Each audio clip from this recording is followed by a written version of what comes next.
இல்ல. யார் அது? யாரோட அழுகை இது? இறுதி சடங்குல அழுகிற மாதிரி சத்தம் வருது. யார் அது?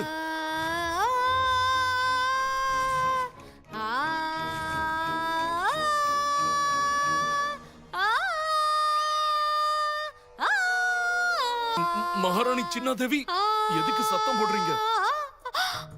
மகாராஜா, நான் சத்தம் போடல. இது என்னோட சங்கீதம்.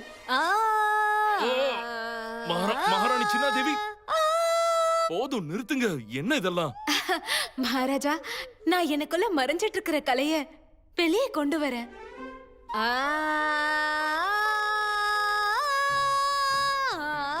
இந்த ஜென்மத்துல நான் எந்த பாவமும் பண்ணலையே. கண்டிப்பா இது போன ஜென்மத்து பாவமா தான் இருக்கும். ஒருத்தவங்க அவங்க சமையல் மூலமா என்ன கஷ்டப்படுத்துறாங்க, இன்னொருத்தவங்க திறமைய காட்டுறேன்னு கஷ்டப்படுத்திட்டு இருக்காங்க.